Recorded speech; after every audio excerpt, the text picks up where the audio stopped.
Alrighty everybody, and welcome back to the channel. Today I'm going to be covering the Phantom of Aeon, which is the third of the 3 Restless Spirit 2 bosses. It's also known as the Cosmic Will. So in this boss it has quite a few bugs in it that make dealing with the mechanics very annoying to do, but we'll try our best to talk about them and how to circumnavigate them until they are fixes basically put into place. This boss does deal magic damage, and it also has a very strong magic defense, so physical attackers tend to be a little bit better here on this one. It's also that the crystals that it summons also have good magic defense as well, so it makes dealing with them a little bit more tricky. Alright, so talking about the skills as normal, deals magic damage to a random enemy. It doesn't do a whole lot of damage. It's maybe anywhere from a tenth to 20% of a single hit bar, so it's not so much of a concern. This one, Funeral Hymn, it channels, dealing medium damage to 3 random enemies, so if it combines them, it'll do this and then that. Again, as long as you have some sort of AoE healer, you'll be fine with dealing with this one. It does stack where it has additional ticks here that can help do damage, but most of the time these first 2 skills are not going to be the concern. It's going to be the main bursts that are going to be of concern. Enters a charging state for 10 seconds once HP drops to 70 and 35%. There is a cool comp that I'm going to show you guys where you could actually bypass both of them and just go straight and past the 35% one. When active, it deals, if the total damage dealt reaches 5% of the total HP, charging will be interrupted. It has a lot of HP. I forgot exactly how much it is. I'll have to double check later, but it has a lot of HP. If the charging completes, it will deal 800% attack damage, magic damage to all enemies. This one again is misleading, where it's not a single instance of like a burst 800 magic damage or 800% attack magic damage. It is multiple crystals are flying in that have a very small radius to them, and so one hit and then it basically fragments out and hits everybody in that small area. So if you're grouped up, a couple of these hitting that same spot will kill you. So even despite it being just 800% attack magic damage, it's not massive damage, it's not fatal damage like the other 2 bosses says. This is still pretty much the one-shot mechanic of it. You might have 1 or 2 people survive just because all of the crystals are targeting one person, and then it doesn't explode. One person was just off. So there's a way to survive barely, but most of the time it's just going to be your full one-shot. Begins battle with 500 points of hypertension. Every 10 seconds it increases. So basically it increases by 10 points. At 1,000 points, that's basically when you need it. So basically every 50 seconds it'll explode, but then there's additional things where the crystals in the next skill are increasing the hypertension. So it goes from 10 every second to 15 every second, basically. So shortening the time by 33.33%, so roughly 1/3 faster. It deals a large amount of magic damage to all enemies. So the large magic damage is hardly any. Like, this does a lot more damage than that does. What is annoying is the knockback, inflicting silence on them, and it crystallizes the furthest enemy unit in Salt. So it's not the furthest enemy unit, it's any enemy that's past a certain radius is going to be put in Salt. And when you're in Salt, you can't do anything. You can't attack, you can't move, you can't use skills, nothing. You're just basically sitting there until the crystal that is around you is broken. So if your whole team is crystallized, that's it. Then you're done. And then it'll go into another bug I'll mention here in a second. So the hypertension resets to 0 once this knockback happens. So you can look here, crystallized, it's a control effect, so you think you'd be able to cleanse it, but it's actually like a physical health bar, so Purify does not work on this.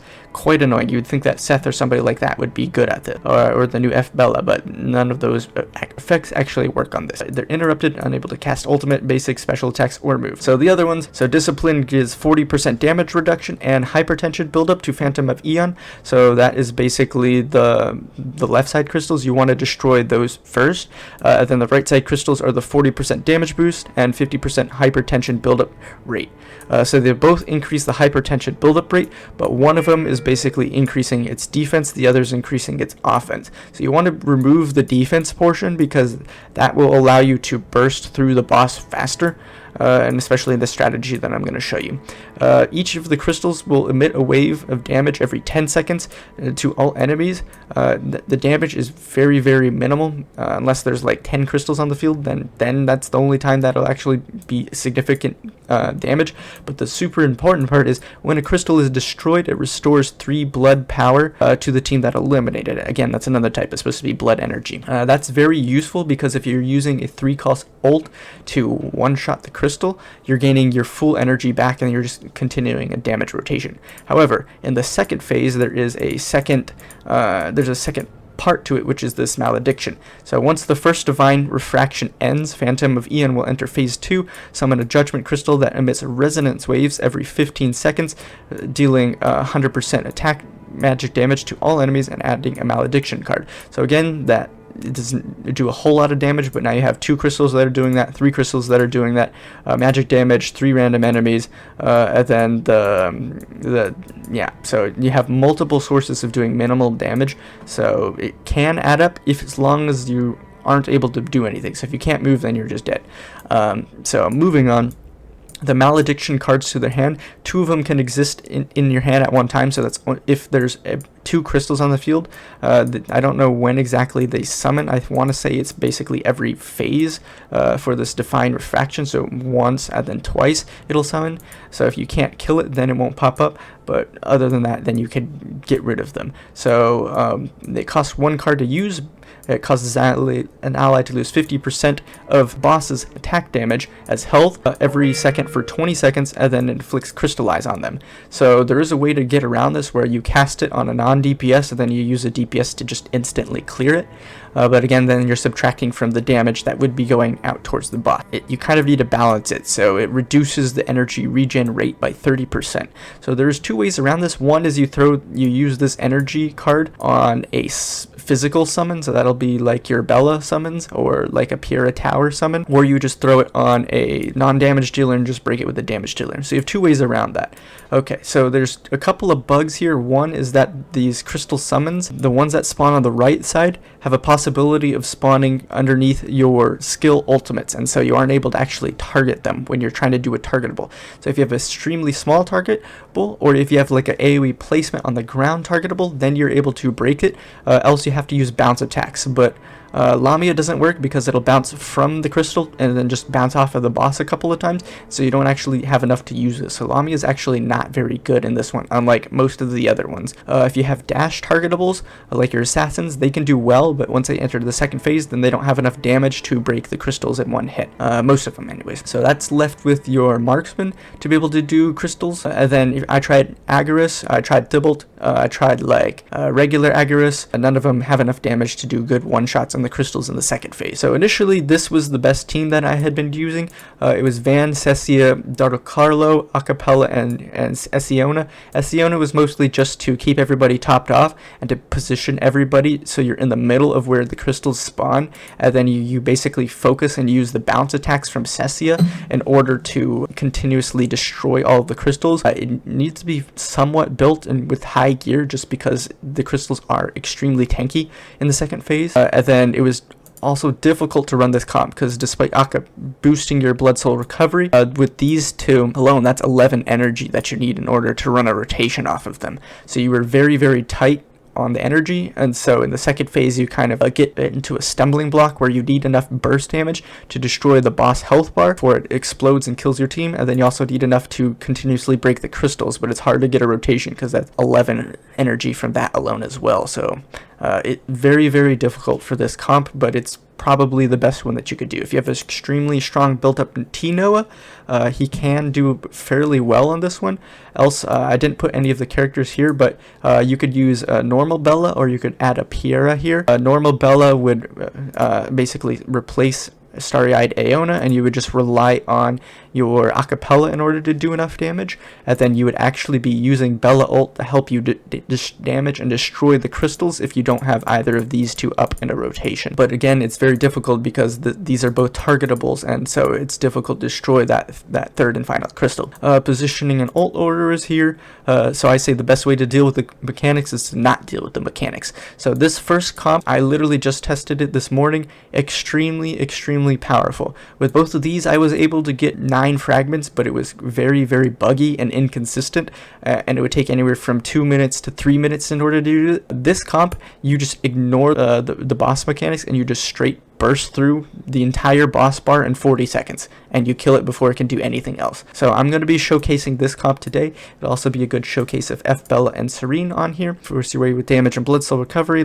The bottom right crystal is bugged and can't be targeted, so you need to use bounce ults or large AoE targetables. If you TP close to the boss, kind of in the middle between the two spots, I'll show you the area later, that'll be good for Cecia if you're trying to use that specific comp right here, and you want to have a lot of blood energy going into each of the phases. So before you kill each health bar, you want to have a lot of energy built up, but you also want to destroy the crystals that have been summoned before entering in. And it's kind of like a very fine balance between them. You always want to have Van going and up, then you want to be ready to burst down the final bar shield. Summons can be used to eat the malediction cards. They're kind of difficult to target, especially if you group them together. One thing to note, actually go back and I'll show you this real quick because I think it's very important. So right here, how you could click quit and it normally won't use an attempt. If you try to quit in it when you're actually doing an exercise spirit like normal, say you did a run and you're like, oh crap, I don't like this run, or something goes wrong, you could quit out of it. On this specific boss, it is bugged, and if you try to quit out, it'll actually just use however many fragments you want. I think there was only one other boss where that happened, but this boss has it as well. So just keep that in mind. If you are going and you try to quit out, it's better to just try to go as far as possible for these fragments. Again, we're trying to reach the tier 9 fragments. So I'm going to talk about some of the mechanics beforehand, before we get started. So first, breaking the crystals slows down the hypertension buildup while reducing its attack and defense.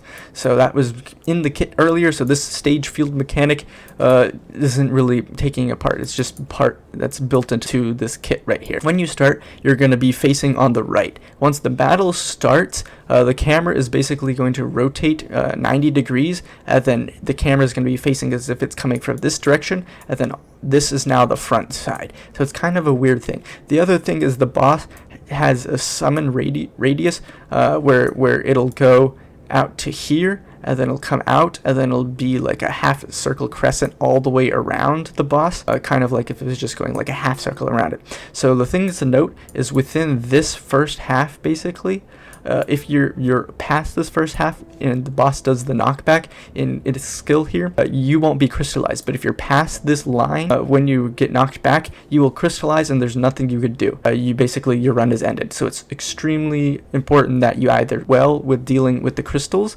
or you are bursting through the boss. So when the crystals summon, the ones on the right side, they'll summon either here, they'll summon here, or they'll summon kind of like down here. And this spot right here, once it's rotated, will be underneath your ultimate bars on the bottom right. And so you can't actually target it with like a ground please AoE like you normally can. So it makes dealing with it extremely annoying. Again, it'll spawn crystals on the right side and it'll spawn crystals on the left side. You want to destroy the left side crystals first because that's the damage reduction on the boss itself. The ultimate layout. So you're going to basically do acapella first, and then you're going to build up until you have 9 or 10 energy, and then you're going to just start unloading your character's ultimates in a rotation.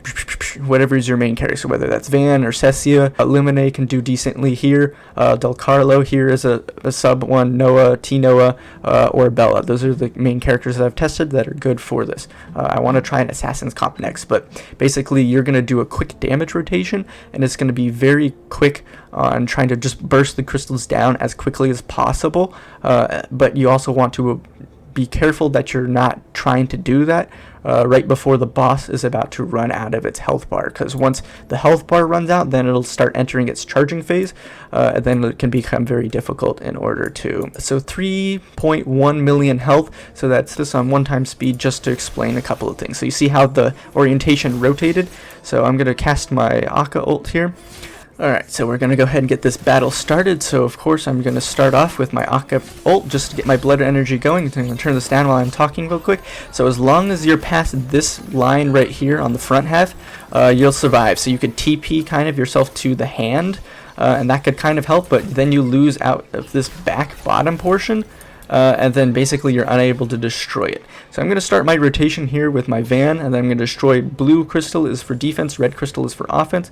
So here we go, Van, blue, Van, Akka, red, then I'm going to do Van one more time. And then I am going to cast this on my doll,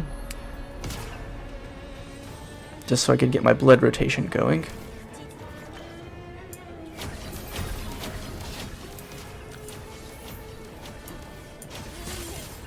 And then I'm going to target this crystal.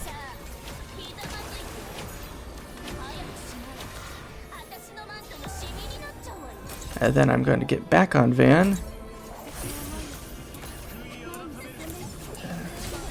Blood crystal going, and then hit that. I'm just gonna ult here, and then this should be it, just like that. So 9 frags. You could kind of see here Van does pretty much all of the damage. Sirene is here just to target the crystals with Van. Basically, she's aiming him. And then you want to make sure you get Bella on Van twice. If you noticed on that, this was extremely fast clear. I had it on 1x speed just so I could slow it down so you could kind of see how I'm doing the order of the rotation. So maybe I will do this one more time for you guys at the end, just so you could kind of see how a full clear looks at full speed. So hopefully this helps you kind of explain the mechanics. It's quite annoying. Usually it's a little bit slower pace than that. With Van, I kind of just skipped 70% phase, and I went straight from 70% past the 35% into the final health bar, and so you could do it as well. I'm pretty sure my Sirene, my Fleeting Bella, they both are level 1 skills, T7 or T8 armors, and so they aren't really built up at all. So if I add a little bit more, it should be quite juicy. No copies on them. Sorry, F Bella has 2 copies, but Sirene only has whatever, just the 1 copy. So this is the extreme clear. You might not be able to do that, so good luck with trying some of the other comps. I'll keep updating the guidebook as I do this more. So look forward to seeing you all in the next one.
正義の前には邪悪も陰謀も勝ち目はない。